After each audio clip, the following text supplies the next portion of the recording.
Selamat sore, saudara yang terkasih dalam nama Tuhan Yesus. Kita bersyukur, kita masih boleh berkumpul memuji namanya, terlebih sebentar nanti kita mendengar firman-Nya. Firman yang sangat penting buat hidup kita, untuk menuntun langkah kita bertemu dengan Dia. Saya undang kita semua bangkit berdiri, kita mulai ibadah kita. Kita naikkan pujian, Yesus kau sungguh baik.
Haleluya, haleluya.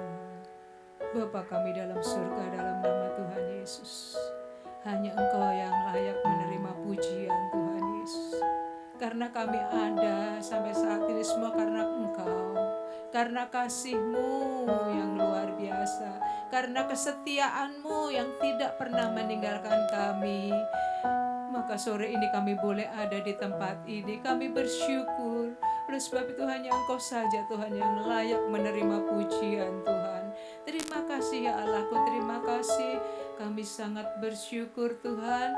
Engkau kumpulkan kami di mana kami boleh memuji nama-Mu, kami boleh bersyukur buat pimpinan-Mu sepanjang minggu yang baru saja berlalu. Kami bersyukur Tuhan Yesus buat apa yang kami hadapi, apa yang kami alami, karena Engkau beri kemenangan kami hari ini. Terima kasih Tuhan Yesus, terima kasih Engkau tibakan Tuhan anak-anak-Mu yang mungkin masih dalam perjalanan, tibakan di tempat ini dengan tidak kurang satu apa. Terima kasih Tuhan Yesus, di dalam nama Tuhan Yesus Kristus kami serahkan segala doa kami dan kami mulaikan ibadah kami sore ini. Haleluya, amin. Silakan duduk. Kita naikkan pujian Dialah segalanya bagi hidup kita.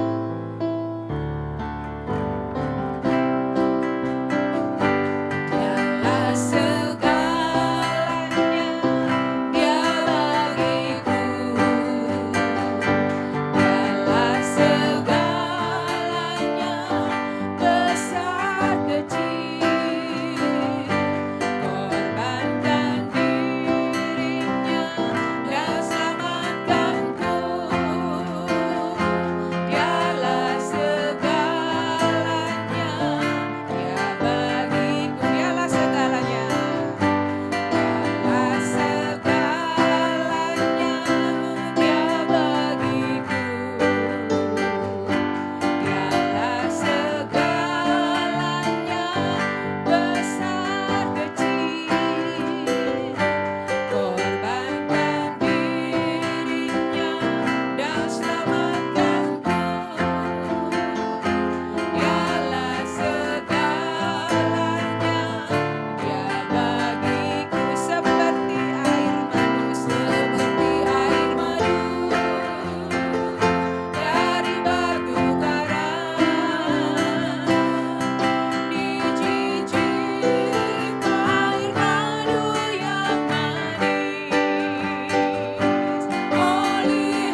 Haleluya Yesus.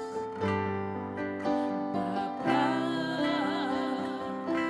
besar sungguh kasih setiamu,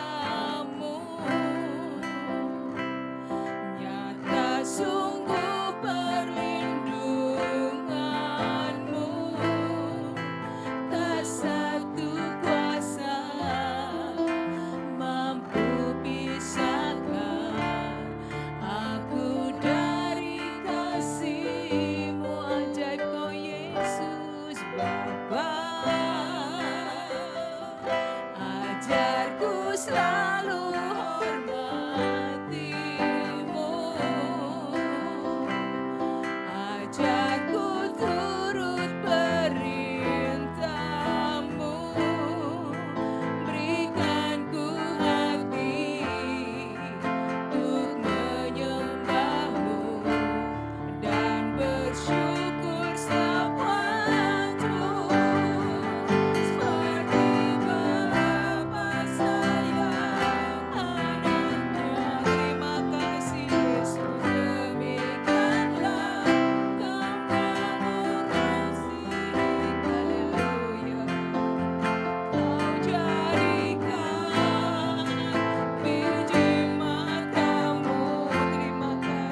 tidak pernah meninggalkan kami ya Tuhan. Walaupun banyak kali terbatas kami Tuhan Yesus di dalam mengasihi Engkau, di dalam menyenangkan hati-Mu Tuhan Yesus. Tapi Tuhan tidak henti-hentinya Tuhan menarik kami, mencari kami Tuhan Yesus, merangkul bahkan menggendong kami ya Tuhan. Dan kami bersyukur, kami berterima kasih untuk itu semua ya Tuhan Yesus. Terlebih korban-Mu yang Kau sudah berikan bagi kami ya Tuhan Yesus, diri-Mu itu yang menjadi kesukaan bagi kami ya Tuhan, pengharapan bagi kami. Terima kasih Tuhan, terima kasih. Siapkan hati kami saat ini untuk ditaburi benih firman Tuhan.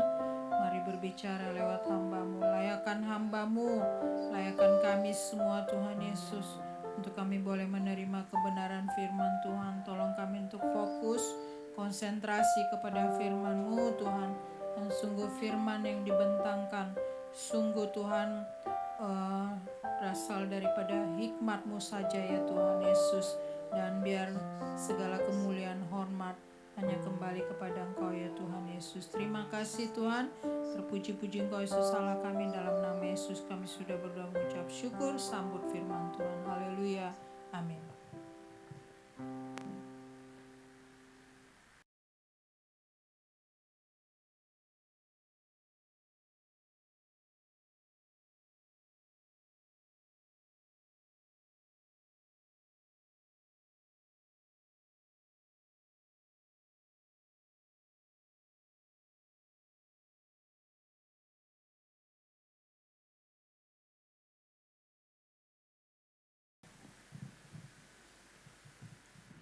Puji Tuhan, salam sejahtera bagi kita semua yang Tuhan kumpulkan sama-sama kita beribadah di tempat ini.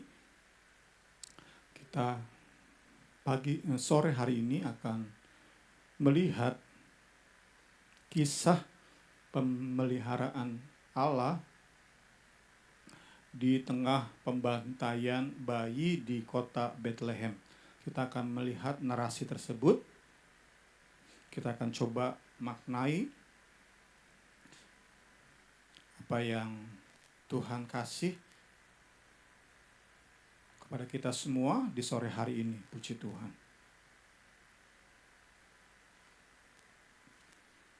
Pembantaian di Bethlehem, kita mulai dengan melihat bagaimana Raja Herodes memerintahkan tentaranya untuk membunuh semua anak laki-laki berusia 2 tahun ke bawah di Bethlehem dan sekitarnya.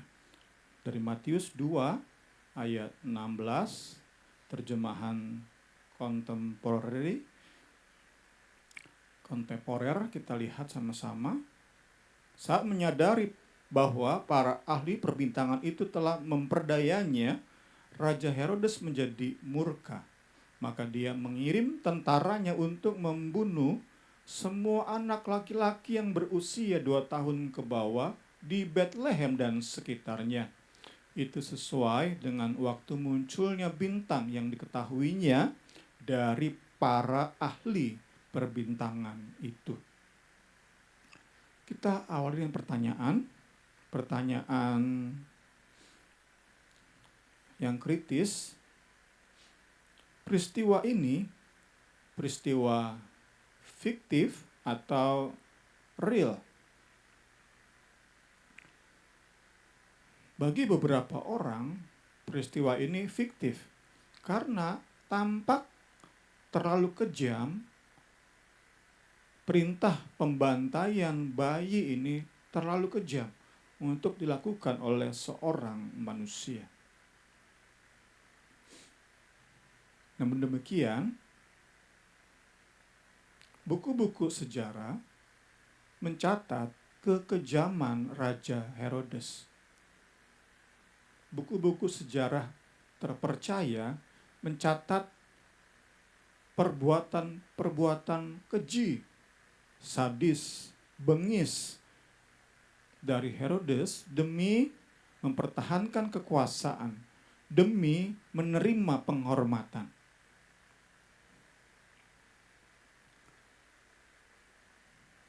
demi kebutuhan mempertahankan kekuasaan. Ada catatan bahwa saat dua anak Herodes dicurigai ingin mengkudeta Herodes, maka Herodes tidak segan membunuh mereka dengan cara mencekik mereka. Demikian pula saat iparnya itu lebih populer di tengah masyarakat. Dicatat dalam buku sejarah bagaimana tiba-tiba iparnya ini tenggelam di danau yang cetek. Untuk mempertahankan kekuasaan, Herodes dicatat sangat kejam, sadis. Kemudian demi kebutuhan diri akan penghormatan rakyat, penghormatan banyak orang, buku sejarah pun mencatat bahwa menjelang ajalnya Herodes memerintahkan pembunuhan para bangsawan di daerah-daerah di bawah kekuasaannya. Hanya untuk memastikan bahwa saat nanti dia benar-benar hembuskan nafas terakhir, dia mati, saat itu terjadi perkabungan nasional. Hanya demi memastikan, dia ragu bahwa nanti rakyatnya akan menangisi dia yang meninggal. Karena itu untuk memastikan bahwa saat dia meninggal memperoleh penghormatan semestinya, ia tega membunuh banyak bangsawan di setiap daerah-daerah kekuasaannya. Jadi dia nggak peduli rakyat nangis untuk siapa, yang penting terjadi perkabungan nasional saat Herodes meninggal. Nah, catatan sejarah kebengisan Herodes ini membuat para sejarawan menyimpulkan, membuat mereka yakin bahwa pembantaian bayi di Bethlehem itu sebuah peristiwa nyata. Meski saat kita sekali lagi di hari Jumat kita belajar, meski kisah pembantaian bayi ini tidak dicatat oleh buku-buku sejarah, hanya Matius yang mencatat. Bahkan kita sama-sama belajar, Lukas pun nggak mencatat kisah ini, apalagi Markus dan Yohanes. Lukas aja nggak mencatat kisah ini. Dapat dikatakan hanya Matius yang mencatat kisah pembantaian bayi di Bethlehem dan sekitarnya ini. Namun saat menghubungkan kebengisan, kesadisan, brutalnya seorang Herodes, peristiwa ini bukan sesuatu yang terlalu mengherankan. Para sejarawan bisa mengamini catatan Matius ini. Yang menjadi menarik kita lihat berikutnya adalah pembantaian bayi di Bethlehem itu menjadi background dari mujizat pemeliharaan, perlindungan Allah Israel terhadap bayi Yesus. Jadi di saat menarasikan mujizat perlindungan Allah Israel atas bayi Yesus, Matius justru membuka, menyingkapkan, menceritakan. Ia nggak menutupi tragedi yang semengerikan ini.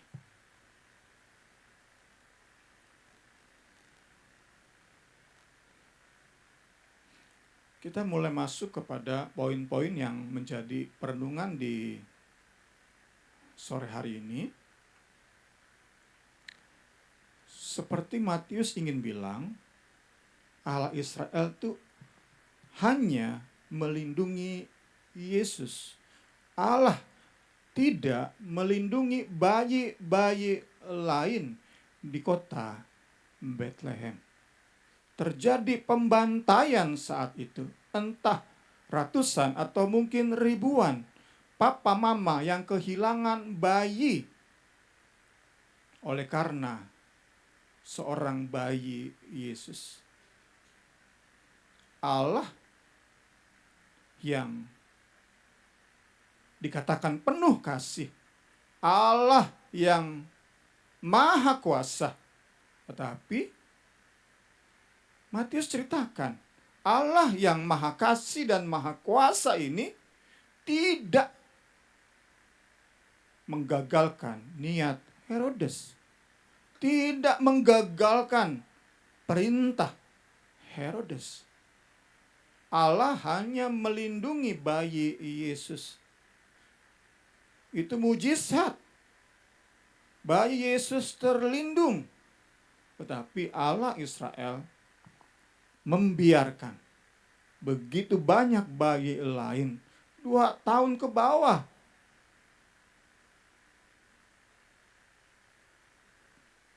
bayi-bayi yang tidak mengenal dosa, belum mengenal dosa, yang sedang lucu-lucunya. Mereka semua dibantai. Allah Israel tidak melakukan sesuatu, tidak melakukan mujizatnya untuk melindungi bayi-bayi lain di kota Bethlehem dan sekitarnya. Kita lihat dulu narasi mujizat perlindungan Allah bagi bayi Yesus.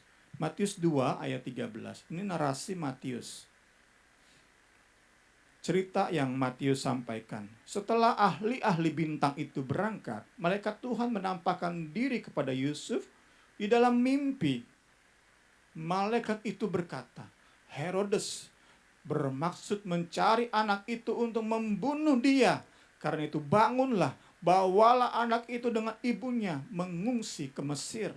Tinggal di sana sampai aku berbicara lagi kepadamu. Karena mujizat ini, lewat mimpi, bayi Yesus dibawa menyingkir sehingga bayi Yesus selamat dari rencana Herodes yang berpesan kepada ahli perbintangan. Kalau kalian sudah bertemu dengan Raja Yahudi ini, lapor kepadaku. Kami ingin juga menyembah si bayi Raja Yahudi. Tapi orang-orang Majus gak kembali kepada Herodes. Itu yang membuat Herodes marah. Karena bayi Yesus begitu banyak. Bayi-bayi di kota Bethlehem mati dan begitu banyak papa mama yang hari-hari itu berduka dengan sangat. Jadi kita ingin sama-sama mengerti apa yang Matius ingin jelaskan. Matius seperti ingin menjelaskan kepada pembacanya, termasuk kita, saat Allah penuh kasih itu telah menjadi manusia. Immanuel, Allah menjadi manusia dan berada di antara kita. Allah Immanuel, next most. Namun demikian, penderitaan yang begitu tragis, tragedi yang mengerikan semacam itu masih bisa terjadi. Tadi sama-sama kita mau pahami lewat narasi cerita yang Matius tuliskan. Matius seperti ingin bilang, Raja Damai memang sudah lahir, ia sudah datang. Tapi dosa, kejahatan masih ada di bumi ini. Masih ada di antara manusia. Kita mau dalami poin ini, puji Tuhan. Puji Tuhan, kita mau sama-sama renungkan, masuk kepada pertanyaan-pertanyaan seperti ini. Apakah karena Allah itu kurang mengasihi sehingga mengizinkan tragedi tetap terjadi? Atau karena ia kurang mampu?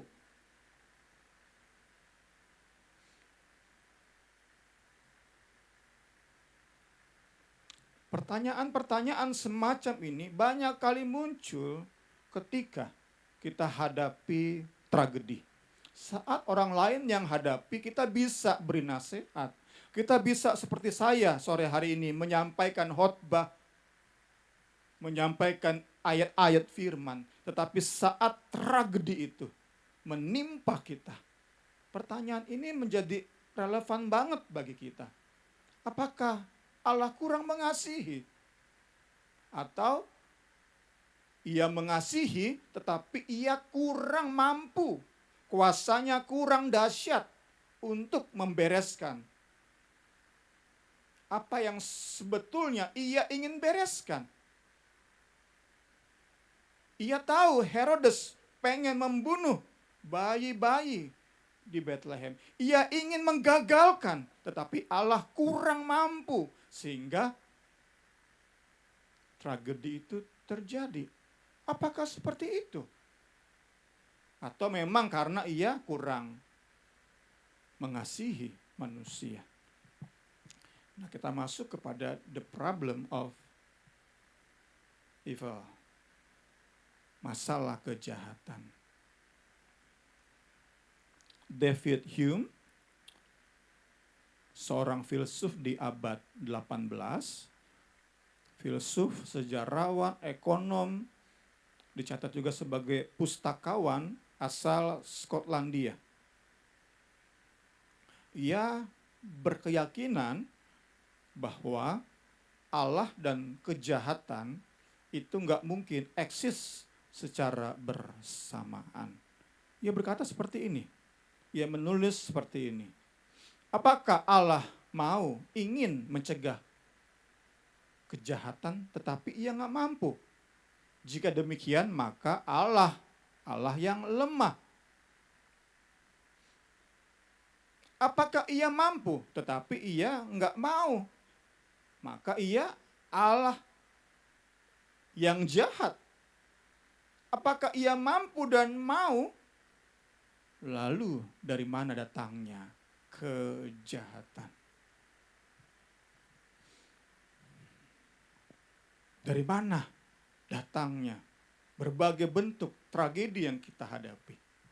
Kemarin pulang doa puasa, kami ngobrol, kemudian sampai kepada bahasan nyeri yang disebabkan penyakit kanker. Mbak Wiwi, kemudian mertua saya, kemudian mamanya Mbak Lin, Mbak Sus. Kanker itu menyebabkan derita, nyeri. Kenapa harus ada kanker? Itu kan pertanyaan yang relevan banget ditanyakan kepada si penderita sakit dan orang-orang yang melihat secara langsung bagaimana si penderita, si pasien itu menderita luar biasa. Kenapa mesti ada kanker? Kenapa enggak penyakit ya flu aja sih? Atau demam aja sih? Kenapa harus ada penyakit yang namanya kanker yang bisa menyebabkan derita yang demikian luar biasa? Bahkan saat disuntik, ditempel morfin pun hanya sekejap hilang penyakitnya, akan datang lagi secara luar biasa. Sehingga sungguh pertanyaan seperti ini saat kita lemah, pertanyaan seperti ini kita bisa bilang di hati, kok ada benernya ya? Jangan-jangan Allah memang kurang mampu? Atau jangan-jangan memang kasih Allah tuh ya terbatas, bukan kasih yang luar biasa?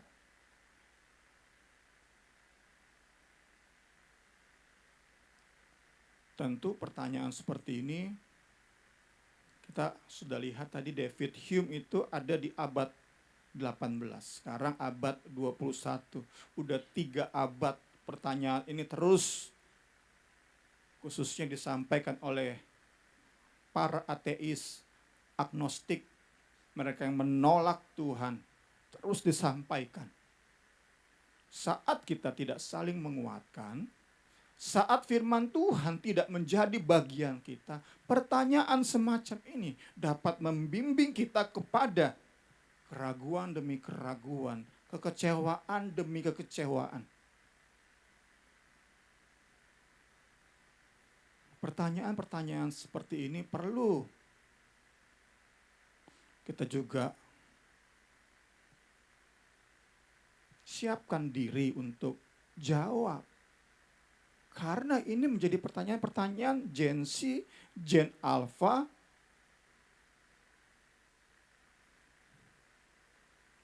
Mereka akan semakin mempertanyakan kenapa Allah dan kejahatan, Allah dan kesadisan, Allah dan kebengisan itu bisa eksis secara bersamaan.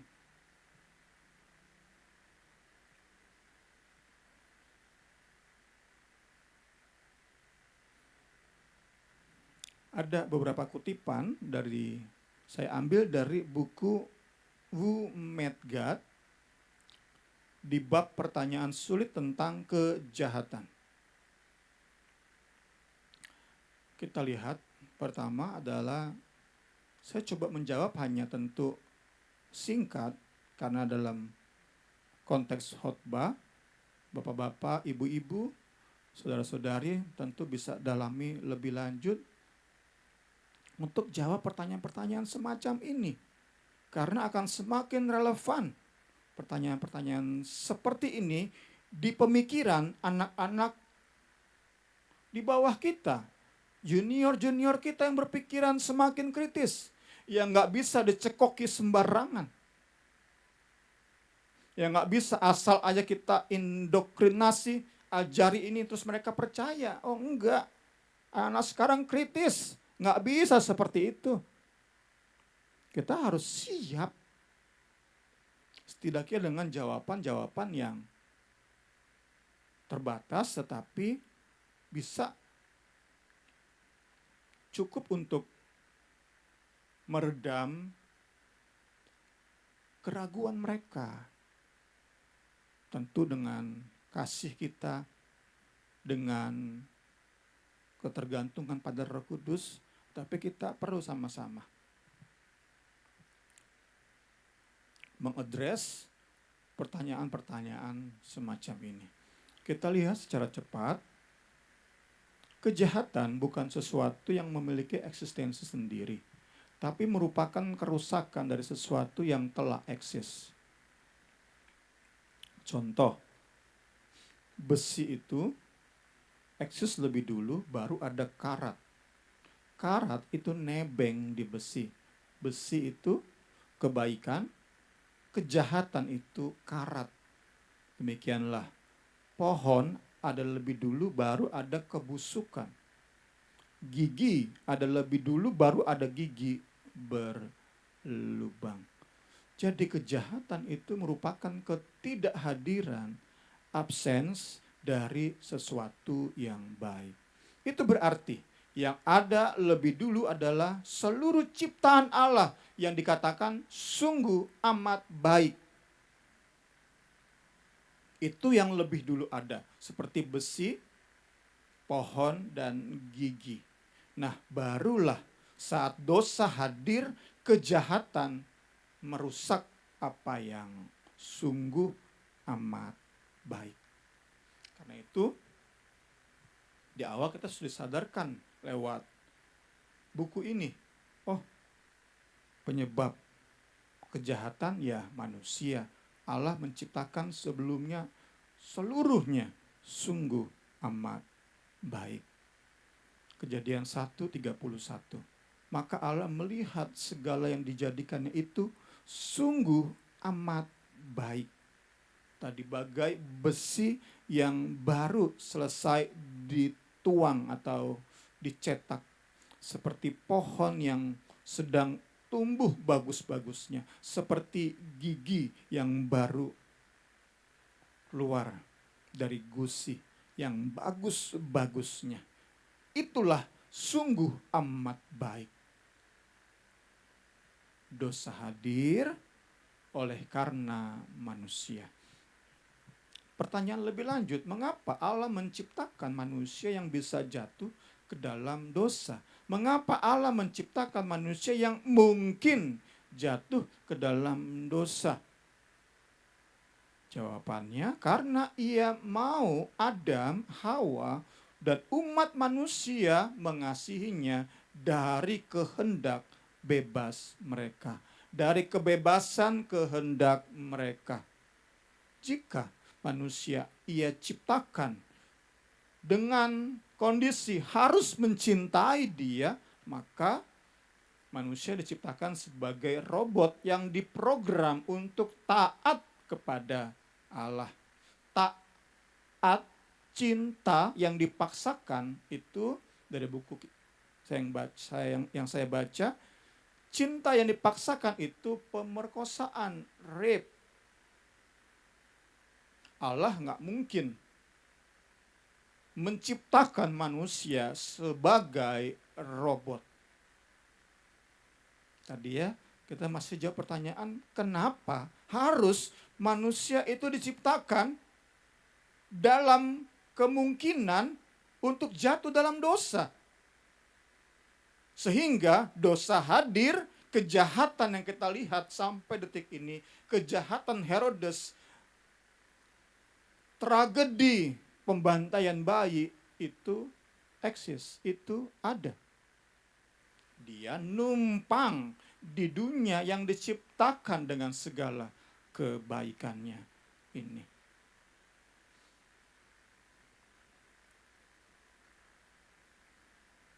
Kehendak bebas inilah yang memungkinkan manusia memilih yang salah. Inilah resiko yang harus Allah tanggung untuk bisa terima cinta yang benar-benar tulus.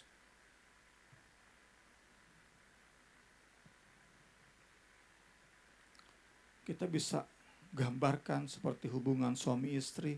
Jika saya terus jagain istri saya, taruh dia di dalam kamar supaya tetap cinta pada saya kunci dia. Mama harus cinta saya seutuh-utuhnya, gak boleh lihat cowok-cowok lain yang lebih ganteng. Gak boleh. Ya cintanya pada saya, ya gak cinta yang benar-benar tulus. Cintanya bukan cinta yang teruji. Allah mau cinta dari manusia yang benar-benar tulus dan teruji. Saat ada godaan untuk menyakiti hati Allah, manusia memilih, enggak, aku mengasihi Allah. Karena itu aku menolak untuk menyakiti hati Allah. Itulah cinta yang teruji dan benar-benar tulus. Allah mau cinta seperti itu. Resikonya adalah kehendak bebas manusia memungkinkan manusia berbuat atau jatuh dalam dosa. Dosa hadir, kejahatan pun hadir, dan kita di sepanjang sejarah harus menghadapi kenyataan-kenyataan bahwa tragedi demi tragedi terjadi. Baik yang bersifat atau berhubungan dengan moral, juga dengan natural atau alam. Baru kemarin terjadi gempa bumi. Di Taman Eden sebelum jatuh dalam dosa tidak ada gempa bumi. Manusia jatuh dalam dosa, kacau semua. Tetapi itulah bayaran resiko yang Allah siap tanggung demi cinta manusia. Cinta yang tulus, cinta yang teruji. Dari J.B. Phillips, kejahatan itu melekat di dalam kehendak bebas yang merupakan pemberian berisiko. Kehendak bebas itu merupakan pemberian Allah kepada manusia sebagai ciptaannya. Kita nggak diciptakan sebagai robot dengan program mengasihi Allah. Jadi di otak kita isinya hanya mengasihi Allah, mengasihi Allah. Programnya seperti itu. Bukan demikian Allah ciptakan kita manusia. Allah ciptakan dengan Ia beri kehendak bebas. Kejahatan melekat di dalam kehendak bebas tersebut. Kehadiran kejahatan itu sendiri bukan sesuatu yang mengejutkan bagi Allah. Kita lihat bagian berikutnya.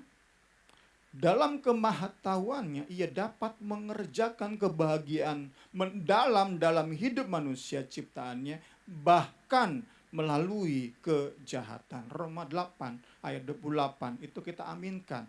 Ia sanggup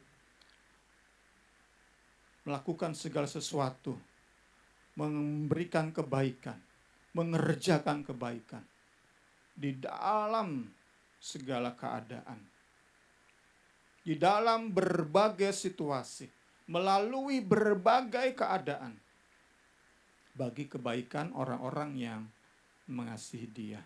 Melalui kejahatan, Ia membentuk kita. Ia bisa memakai kejahatan, membentuk kita menjadi pribadi yang lebih taat dan berserah. Di dalam kondisi taat dan berserah inilah kebahagiaan sejati yang real itu menjadi bagian kita. Jadi saat kejahatan, saat dosa muncul, kejahatan terjadi, itu bukan sesuatu yang mengejutkan dalam kemahatauan Allah.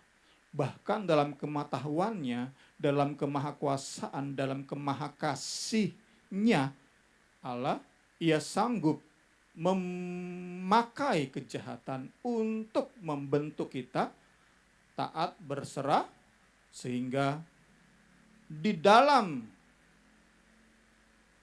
kejahatan yang terus terjadi di dalam dunia ini, dalam sejarah manusia ini, orang-orang percaya bisa rasakan kebahagiaan yang sejati, yang real, sampai suatu saat nanti, Allah dalam kedaulatannya menghilangkan dosa dan kejahatan secara sepenuhnya dari antara umat tebusannya.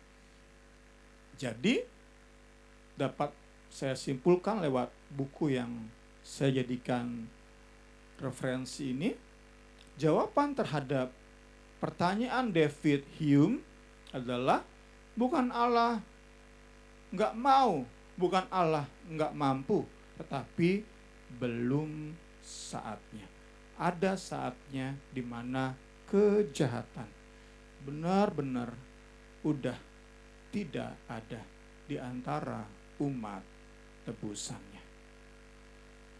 Nah, poin-poin semacam ini secara singkat saya sampaikan, tetapi tetap perlu Bapak Ibu yang terbeban, bagi anak-anak, cucu-cucu, perlu dalami, perlu lagi di-refresh, sehingga saat kembali muncul pertanyaan-pertanyaan dari anak-anak, cucu-cucu kita, junior kita, generasi penerus kita, kita setidaknya bisa memberi jawaban-jawaban sederhana. Walaupun kita bersyukur sekarang kita punya YouTube, sehingga saat anak kita bertanya, kita bisa kasih link YouTube kepada dia, link TikTok kepada dia. Tetapi tentu kita setidaknya punya dasar pengertian. Jangan sampai kita cari jawaban di YouTube, jawabannya ternyata dari misalnya saksi Yehova. Kan sembarangan kita kasih kepada anak kita. Anak kita sih nggak jadi ateis, jadi saksi Yehova nanti dia. Kalau kita tidak mau belajar, kita nggak sungguh terbeban kepada mereka. Saya percaya saat kita sungguh terbeban bagi generasi penerus, kita akan terus melatih diri kita untuk menjadi berkat bagi mereka. Kiranya beberapa poin ini oleh firman dan Roh Kudus memberi jawaban di hati yang sedang meragukan kebaikan Allah, sedang meragukan kuasa Allah. Karena sekali lagi, saat itu menimpa kita, pertanyaan kritis David Hume itu menjadi relevan, dekat banget sama kita. Tapi lewat poin-poin yang firman Allah sampaikan, kita akan bisa, kita dikuatkan. Puji Tuhan, puji Tuhan. Poin terakhir di sore hari ini saya menghubungkan dengan the problem of evil dengan kisah atau narasi Matius tadi. Di Matius 2 ayat 13 sampai 18. Di mana Matius sekali lagi menarasikan perlindungan Allah Israel bagi bayi Yesus dengan background tragedi yang mengerikan sekali. Yang penuh dengan air mata. Kita bisa bayangkan berapa banyak air mata yang keluar di hari-hari itu. Begitu banyak air mata. Banjir air mata saat itu kota Bethlehem. Kita bisa bayangkan berapa banyak pembaringan yang basah oleh air mata. Tempat tidur yang basah oleh air mata papa dan mama yang kehilangan bayi. Matius jadikan itu sebagai background mujizat pemeliharaan Allah Israel bagi Yesus. Bagi kita yang hidup di zaman yang menegakkan HAM, keterlaluan ini si Matius menarasikan semacam ini. Kok bisa-bisanya mujizat pembelaan perlindungan Allah bagi bayi Yesus, backgroundnya tragedi semengerikan ini. Kok bisa-bisanya, tega-teganya Matius seperti ini mencatatnya. Kita belajar kan, Markus enggak, apalagi Yohanes. Terlebih tentu yang paling mungkin catat kisah ini juga adalah Lukas, karena Lukas detail, panjang sekali ia membuat Injilnya. Kalau Markus singkat sekali Markus itu, sedangkan Yohanes hampir enggak ada tentang kemanusiaan Yesus itu enggak diperhatikan karena fokus Yohanes beda lagi. Fokus Matius kepada bangsa Israel. Meski dalam poin ini kalau kita gunakan POV kita, point of view kita, kita seperti ingin menolak. Kita manusia modern ini, kita seperti ingin menolak. Kenapa harus Matius menarasikan mujizat ini dengan latar belakang background semengerikan itu? Beberapa penerapan yang saya dapat dari perenungan kisah ini, beberapa penerapan hasil perenungan di dalam dunia yang penuh tragedi. Pertama, ada 3 poin saya ingin bagikan. Kita perlu melatih diri untuk bisa melihat, mensyukuri mujizat sekecil apapun itu.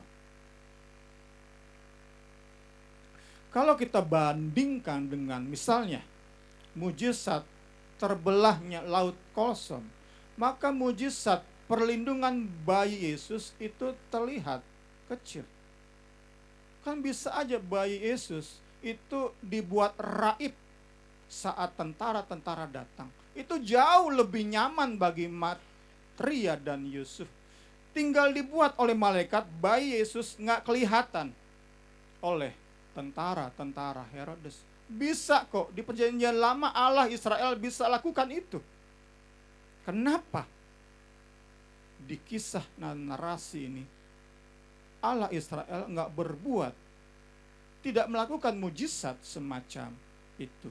Sekali lagi, dibandingkan dengan contohnya terbelahnya laut kosong, maka perlindungan, mujizat perlindungan Allah Israel bagi bayi Yesus terlihat kecil. Karena itu poin pertama, kita di dalam dunia yang penuh dengan tragedi ini, kita latih diri kita. Lihat, syukuri, sekecil apapun mujizat yang memampukan kita sampai ada di saat ini. Kita harus latih, itu menjadi latihan kita. Sehingga entah apakah saya contohnya akan sakit kanker atau enggak, saya enggak tahu. Tetapi setidaknya saat saya sudah bisa latihan, maka saat saya hadapi derita kanker yang luar biasa, saya sudah cukup terlatih, sudah cukup ahli dalam melihat dan mensyukuri mujizat. Itu akan membantu saya untuk hadapi nyerinya kanker.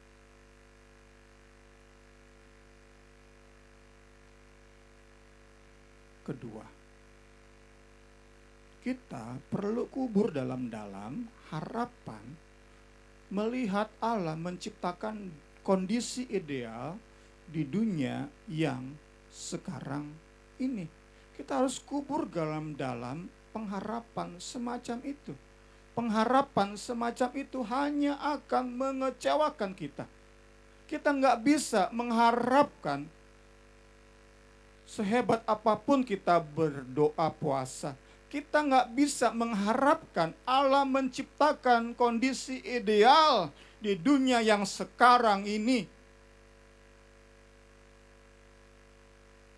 Hanya akan menumbuhkan kekecewaan, menanam benih kekecewaan yang akan tumbuh terus di hati kita. Karena hilangnya dosa dan kejahatan, nanti Yerusalem baru, langit dan bumi yang baru.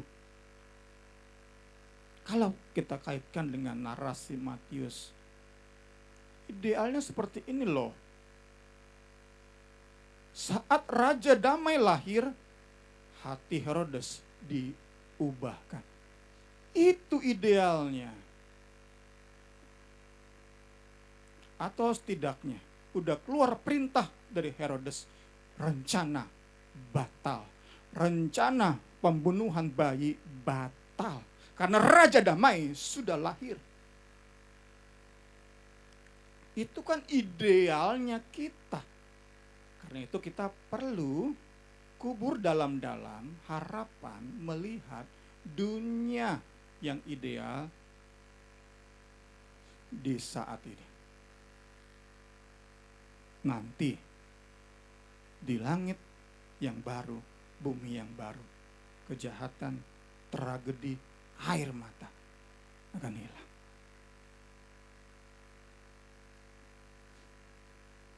Di dalam poin ini, saya juga ingin kita seimbang.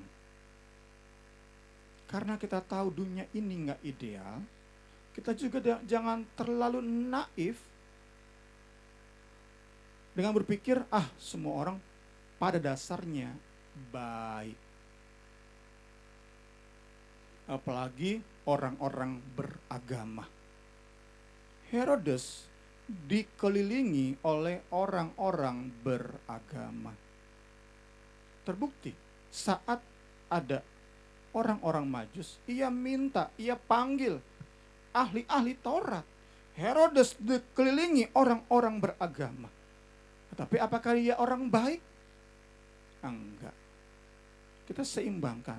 Jangan terlalu naif dengan berpikir bahwa semua orang pada dasarnya baik, tetapi juga jangan serba terlalu curiga sama semua orang. Seimbang. Kita pun seimbang. kita sadar bahwa nggak semua orang akan berubah hatinya. Termasuk orang-orang terdekat kita. Meski kita terus berdoa bagi mereka, nggak ada jaminan mereka pasti bertobat. Nggak ada jaminan mereka pasti berubah hatinya. Kita seimbangkan dengan tetap kita berdoa bagi mereka, berharap Allah berkemurahan bagi mereka, orang-orang terdekat kita, keluarga terdekat kita, keluarga besar kita, orang-orang yang kita kasihi. Kita tetap berdoa bagi mereka.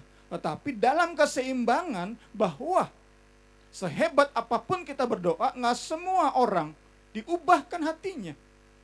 Ada yang tetap mengeraskan hati.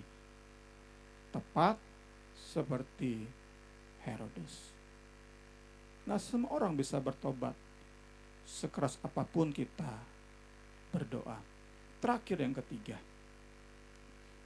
Kita perlu mengutamakan relasi dengan Tuhan dan ketaatan pada panggilannya saat kita berada di dalam dunia yang penuh dengan tragedi ini.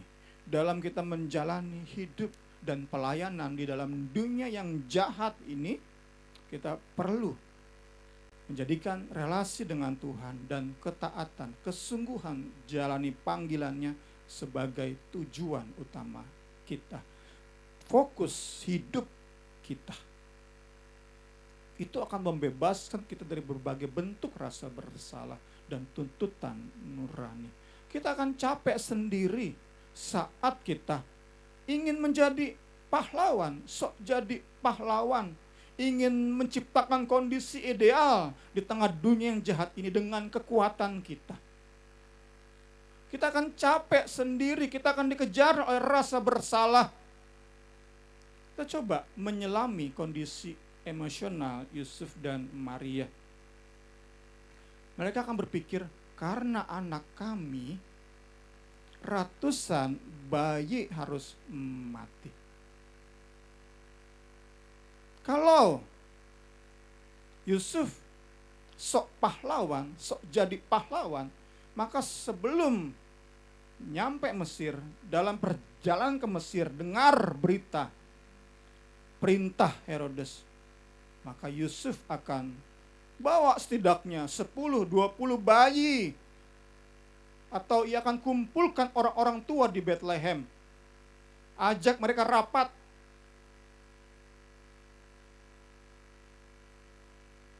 Gak lama Yusuf bilang kepada para orang tua di Bethlehem, gak lama lagi akan keluar dekret perintah dari Herodes untuk membunuh bayi-bayi.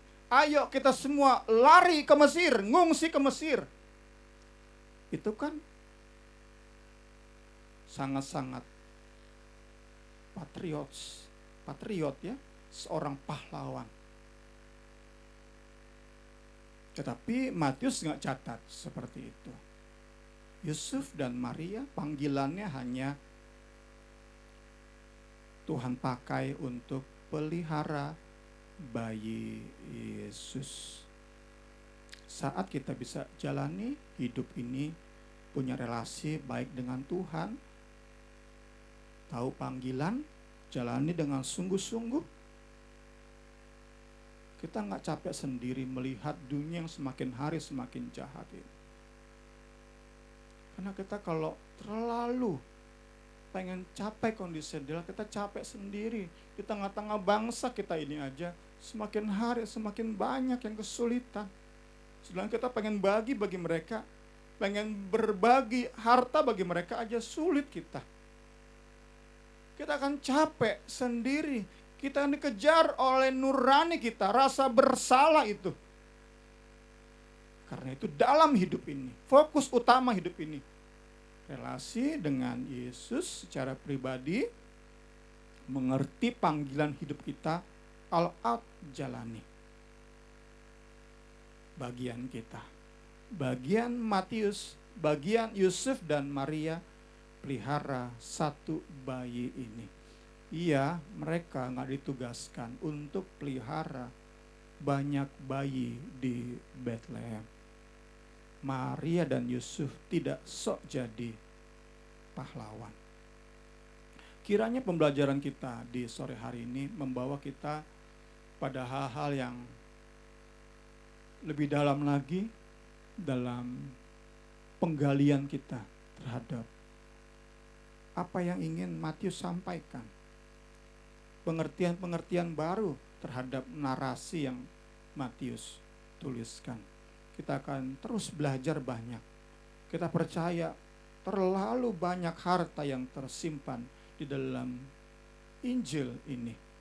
Kiranya Allah Roh Kudus bekerja lebih lanjut di hati pikiran kita semua. Segala hormat kemuliaan bagi Kristus. Saya undang pemain musik dan singer. Kita responi dengan kita nyanyikan sama-sama semua baik. Apa yang Tuhan perbuat semua baik. Kita percaya dalam dunia yang semakin jahat ada cara-cara ilahi untuk tetap pelihara kita dalam mujizatnya dan pakai hidup kita sebatas panggilan kita.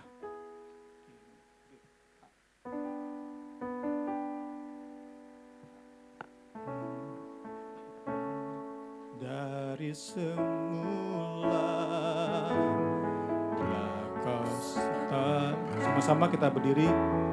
Hidupku dalam tangan-Mu, dalam rencana-Mu Tuhan. Rencana indah yang Kau siapkan masa depanku yang penuh harapan. Suapkan semua, haleluya, apa yang telah Kau perbuat di dalam hidupku.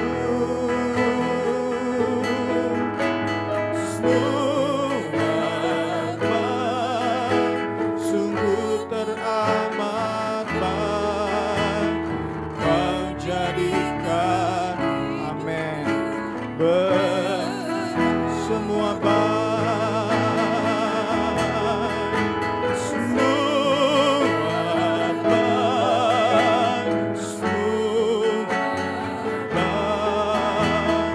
apa yang telah Kau perbuat di dalam hidupku.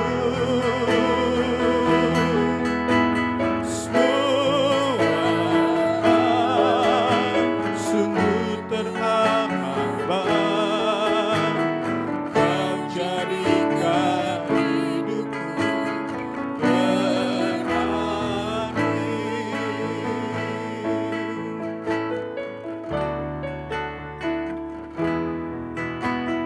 Dari semula telah Kau tetapkan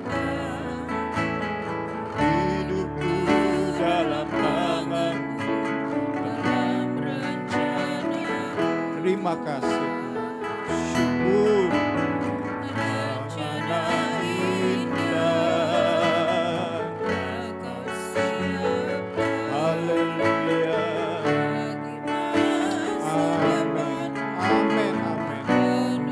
Katakan semua baik, semua baik, semua baik, semua baik. Apa yang telah Kau perbuat di dalam hidupku.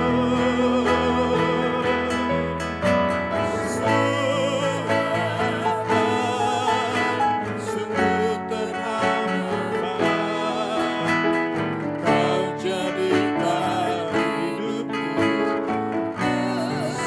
Sekali lagi katakan semua baik, haleluya. Semua baik, semua baik. Apa yang telah Kau perbuat di dalam hidup. Kami percaya, haleluya.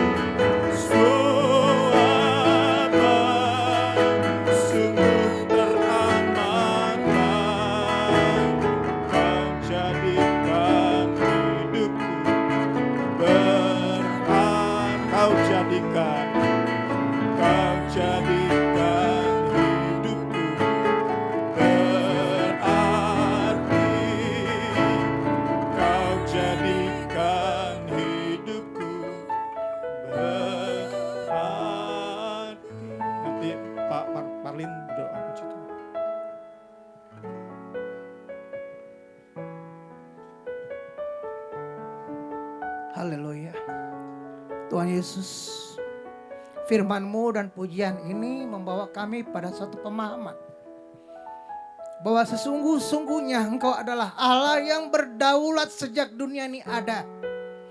Engkau Allah yang mengasihi juga berdaulat pada kami, hidup kami, apapun yang terjadi di dunia ini.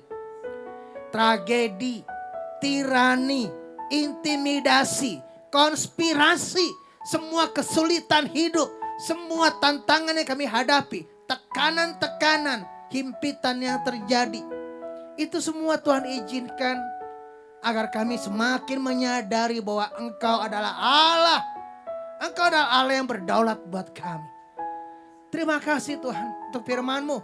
Bagaimana kami belajar sebuah sejarah, fakta sejarah bahwa Engkau dengan rencana keselamatan yang telah Engkau tuliskan dalam kitab suci tidak bisa dihancurkan, tidak bisa dipatahkan, tidak bisa dilemahkan oleh apapun, filsafat, politik, apapun yang melemahkan, tidak akan mengubah rencana keselamatan atas dunia ini, terutama atas hidup kami. Terima kasih Tuhan. Kau berkati hamba-Mu ini Tuhan, pakai lebih luar biasa lagi. Supaya sekali lagi Tuhan, setiap tutur kata firman-Mu Tuhan, memberkati kami semua jemaat persekutuan doa Injil. Kami semakin belajar mengerti, bukan hanya sebagai textbook firman, tapi seperti kami juga boleh semakin mendalami, masuk mendarah daging, menjadi lifestyle, menjadi value, dan juga menjadi legacy buat kami. Kami laksanakan dalam kehidupan kami, pekerjaan kami, rumah tangga kami. Tuhan Yesus, sesuai dengan firman Tuhan yang sudah disampaikan, kami saat ini mau bersatu hati Bapak, berdoa Bapak untuk bangsa kami. Tuhan, kami mengadakan diri kami untuk saat ini, untuk Papua Bapak. Tuhan, kami percaya Papua dalam tangan-Mu. Tapi kami mendengar sebuah ancaman yang sudah bertebaran di mana-mana di Papua. Bahwa esok hari OPM mengancam siapapun orang Papua yang melaksanakan hari kemerdekaan akan ditembak mati. Kami bersatu hati di dalam nama Yesus Kristus.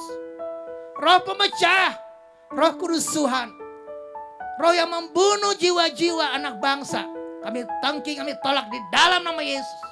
Kami percaya Tuhan, Papua ada dalam tangan-Mu. Papua dalam hati-Mu Tuhan. Segala kelompok yang berkonflik, baik dari pemerintah Indonesia, apapun organisasi Papua Merdeka, menemukan solusi terbaik.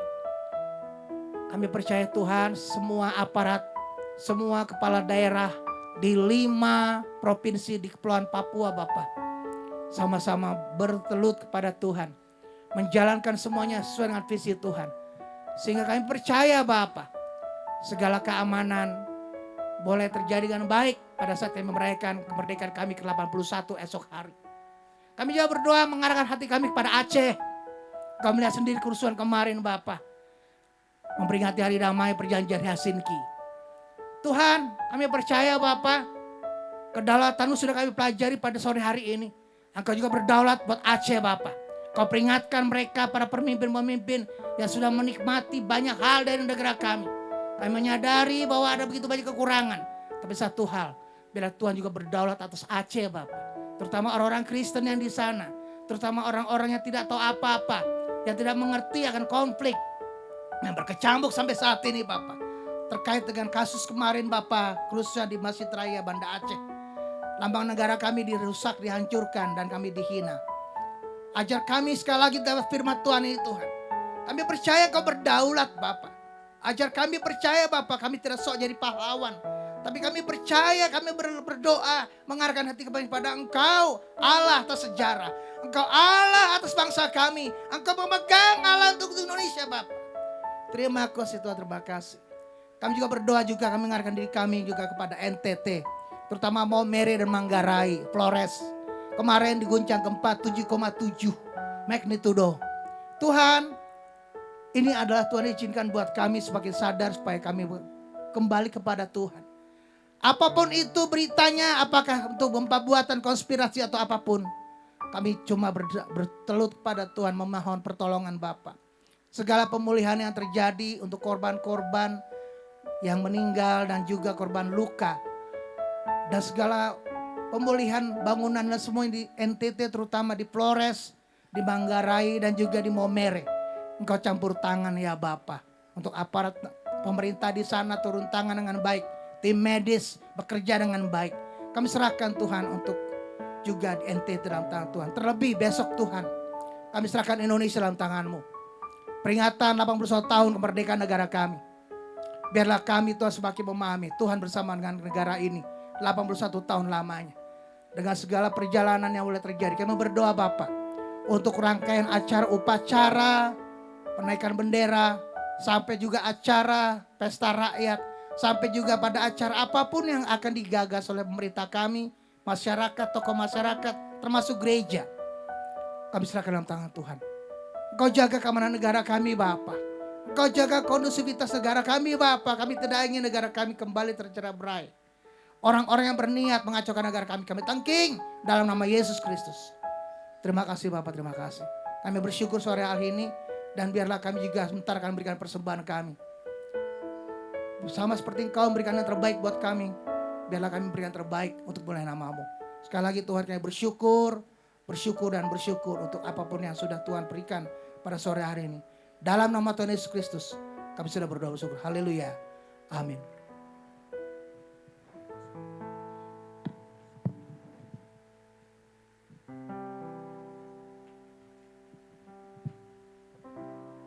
Puji Tuhan, saatnya kita akan memberikan persembahan. Kita akan menyanyikan lagu Tuhan menetapkan tiap langkah-langkah.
Biar boleh terus mendukung pekerjaan Tuhan di tempat ini.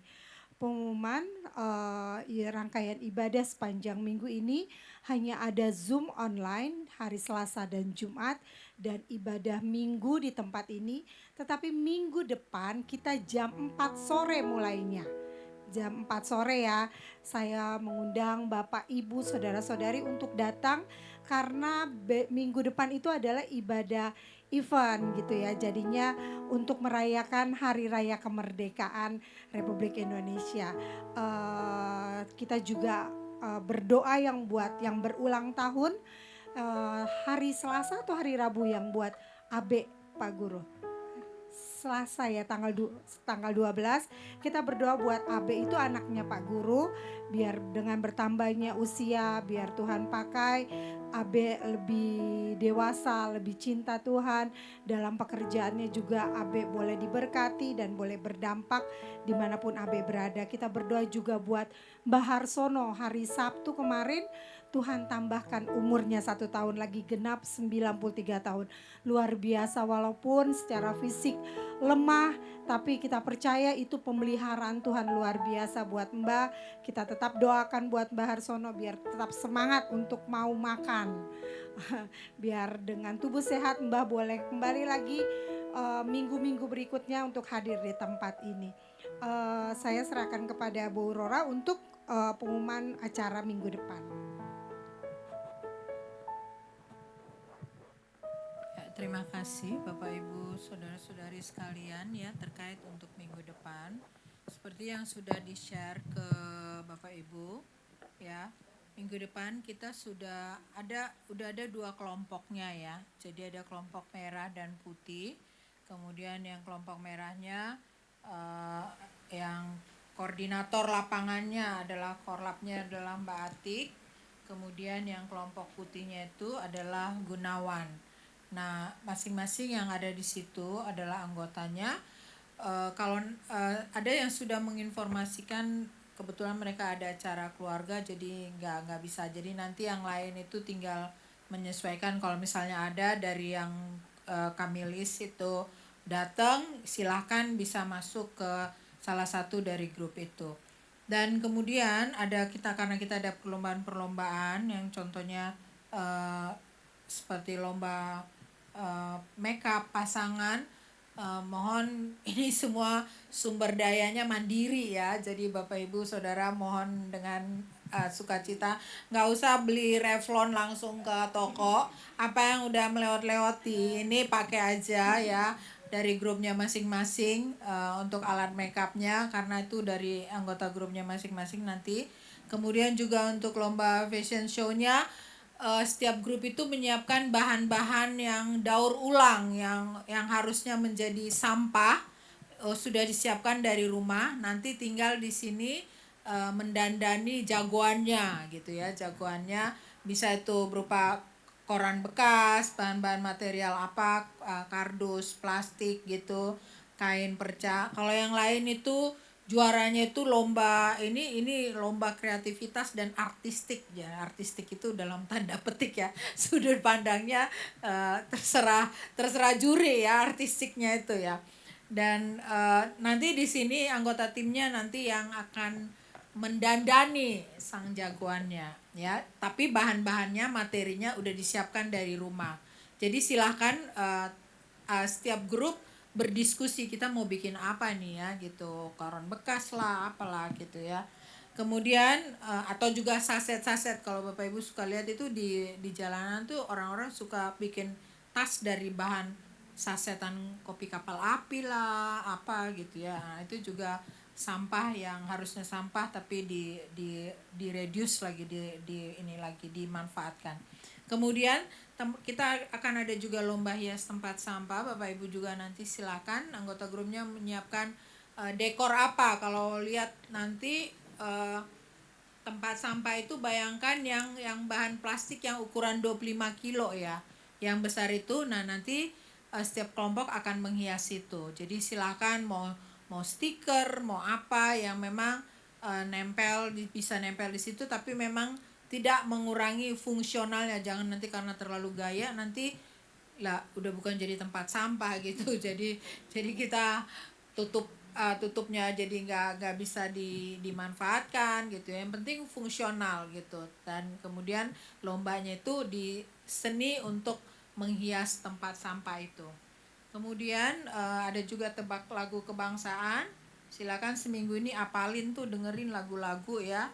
Semoga ini ada hadiahnya loh. Jadi walaupun sumber daya dengan keterbatasan, dengan kemandiriannya kelompok masing-masing, tetapi kita berusaha untuk mengapresiasi setiap upaya Bapak Ibu demi kemeriahan acara ulang tahun perayaan Republik Indonesia ini. Seperti temanya Go Green Indonesiaku ya. Puji Tuhan, sekian pengumuman dari panitia seksi acara. Ya, terima kasih Bu untuk pengumumannya.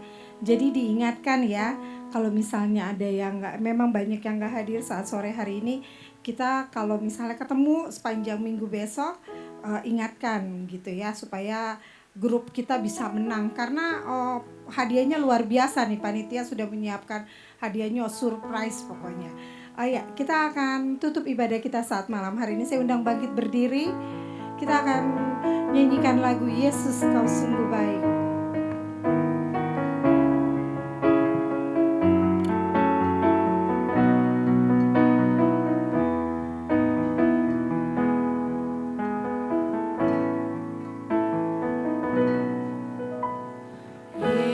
Yesus, Kau sungguh baik.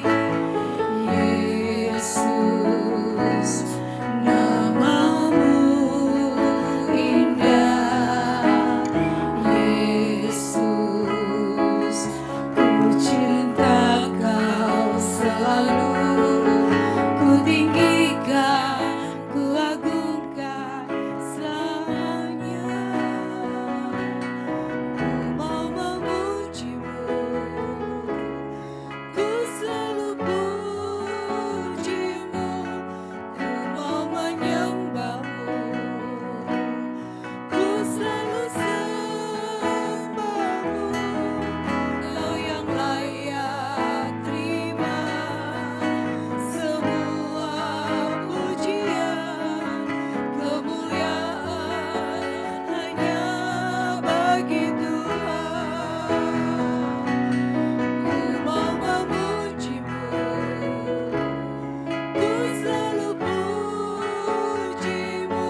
Kami bersyukur buat ibadah yang sudah Engkau pimpin. Kami percaya apa yang sudah kami dengar lewat kebenaran firman-Mu menanamkan Tuhan, menumbuhkan Tuhan di hati pikiran kami kesadaran Tuhan bahwa kami butuh panggilan-Mu nyata dalam hidup kami masing-masing. Kami rindu bisa menjalani panggilan hidup kami masing-masing, sehingga dalam persekutuan bersama kami bisa saling melengkapi. Di dalam saling menerima satu sama lain, kami saling melengkapi sesuai dengan panggilan kami masing-masing. Berikan keterbebanan ilahi itu di dalam hati dan pikiran kami. Kami pakai saat ini untuk berdoa bagi bangsa Indonesia Tuhan. Esok akan merayakan HUT-nya yang ke-81. Kami berdoa Tuhan, di banyak upacara, di banyak ibadah yang diadakan, di banyak doa-doa yang disampaikan esok hari untuk bangsa kami. Ada hati-hati yang terbeban bagi bangsa Indonesia yang sedang sakit ini, yang sedang menderita ini. Kami rindu ada hati-hati yang lebih lagi terbeban bagi bangsa ini. Haleluya, haleluya. Kami minta di dalam nama Yesus Kristus, jadikan kekristenan memberkati bangsa Indonesia.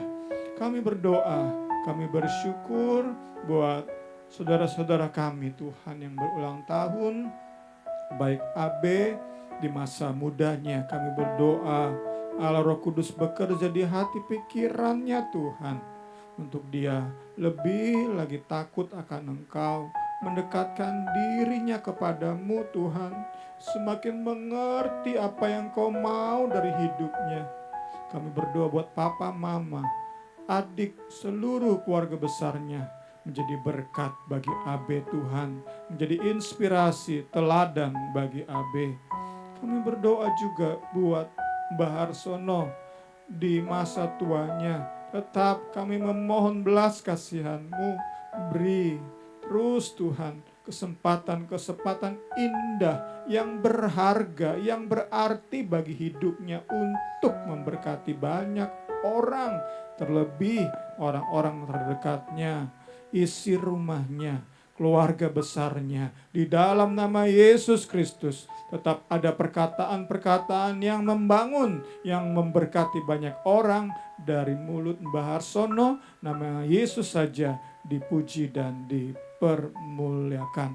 Kami mengucap syukur buat ibadah yang sudah Engkau pimpin. Kami akan pulang ke rumah masing-masing di dalam kasih penyertaan ilahi. Sama-sama kita terima berkat dari Tuhan.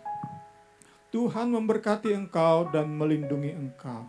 Tuhan menyinari engkau dengan wajah-Nya dan memberi engkau kasih karunia-Nya. Tuhan menghadapkan wajah-Nya kepadamu dan memberi engkau damai sejahtera. Berkat Allah Bapa, kasih sayang Yesus Kristus, persekutuan Allah Roh Kudus menyertai kita semua hari ini, esok, sampai selama-lamanya. Maranatha, Yesus datang kembali. Kita yang sudah terima berkat katakan amin. Selamat sore, Tuhan Yesus berkati kita semua. Kiranya Engkau memberkati aku berlimpah-limpah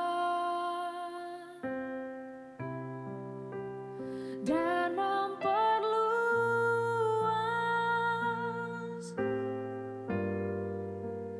daerahku,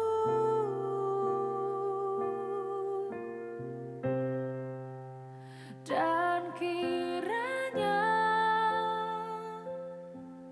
tangan-Mu menyertai aku dan melindungi aku daripada malapetaka, sehingga kesakitan tidak menimpa aku.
Engkau memberkati aku berlimpah-limpah dan memperluas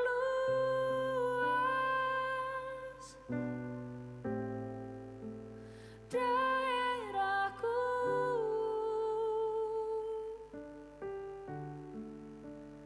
dan kiranya